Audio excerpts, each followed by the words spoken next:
A 6-bit production. A 6-bit production. So Mortal Kombat 11, it's definitely, wow. I had to, okay, well, first of all, I told myself that before I really did any reviews that I would wait until I actually get a couple of games that are in the couple 100-hour ranges worth of game time. And I felt like I had to rate Mortal Kombat 11 because I feel like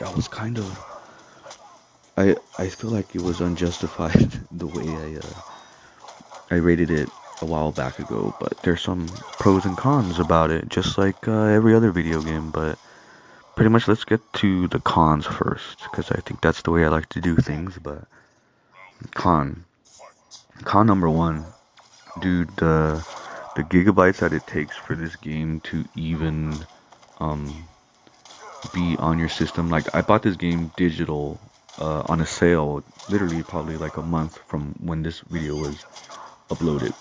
Um, I got it for 14.99, and it was dope. 14.99. Honestly, I bought the game once before at GameStop, physical copy for 35.99 plus tax. Came out to like almost 40.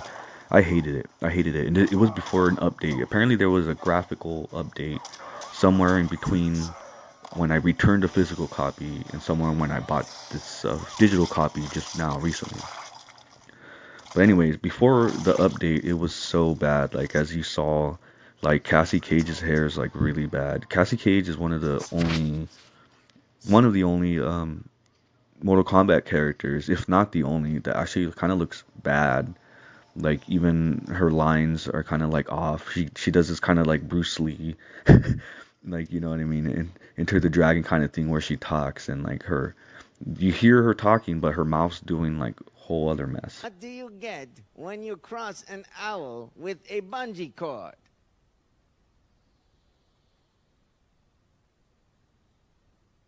My ass.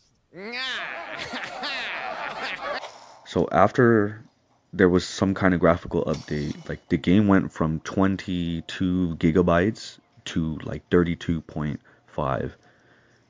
That like a lot of people will get mad because I say this phrase, but I call it like Mortal Kombat is one of those luxury games where like yeah, it's 32 something gigabytes, so you need a big like SD card. Like obviously, this game is not a problem for people who have access to Wi-Fi on a daily and has access to like let's say a 400 gigabyte SD card.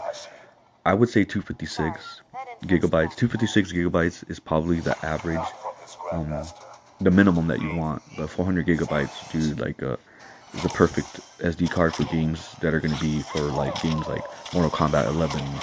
That's 32.5 gigabytes, or Borderlands at 26 gigabytes, or if you're a big fan of the NBA 2K20, 2K series, that's like easily in a 35, 36 gigabyte area. Um, yeah, those are games where like they're fun, dude, but like there's some drawbacks, and I can't lie. Mortal Kombat 11 does kind of have that NBA 2K feel, like grinding feel. Because yeah, you get the base game. See, this was another reason why I returned the game. Like, I spent 35 on the physical initially, then I realized like there's so much content missing. Like there's half the games missing. You're missing like another 6 to 8 like fighters. It's ridiculous. It's a mess. But anyway, so I just told myself I was like, well, I'll wait till it goes on sale for 15 bucks, then I'll see what happens. So it goes on sale, 15 bucks. I buy it.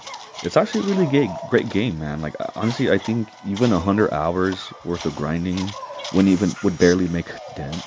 Not that it's a bad thing. I mean, I like it personally, but that's just me.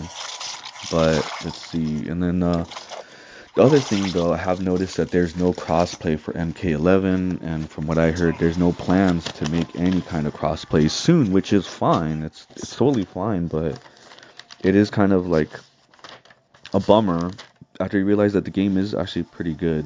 But anyways, online only, it's limited. it's not online only, but if you want to unlock the crypt or even be in the crypt, you have to be online. Oh, Yes, hell I know, no. I get it. It's dumb, it's stupid, but it's the only way to keep track of things. However, if you play story mode offline, I guess there's like a set amount of numbers of um rewards that you actually can collect, but you would have to actually connect to the Mortal Kombat server in order to even get them. I know, bummer, but if you have access to hotspot or Wi-Fi, it's not a problem. It really isn't. Yeah, no crossplay. It's digital and physical, um, if I'm correct. Let's see. Online community. I haven't really checked myself, but you know what? I played games like Friday the 13th, you know, and Diablo 3, and even though they're only Switch only versions, like you know, they're pretty big. You should try it out. Toxicity levels, I'm not sure, but you gotta check that out. A membership, a Nintendo membership is required to play. And the replay value, I gotta say, it's high, and there's a lot of content. However, the the double edge to that sword would be having to actually buy the bonus content, which does go on sale from time to time. But if you don't, you're looking at $49.99, and that's not even including the base game. If you get it at 15 on sale, if not, like you're looking at probably 35 or more. I'm not even sure. It's ridiculous, but it's a fun game. I call it a luxury game because you know you gotta have this and that and this and that in order to really play this said game. You know, which is this is one of them. But yeah, Mortal Kombat 11, check it out. I definitely suggest it. Peace and love, guys. Have a great day.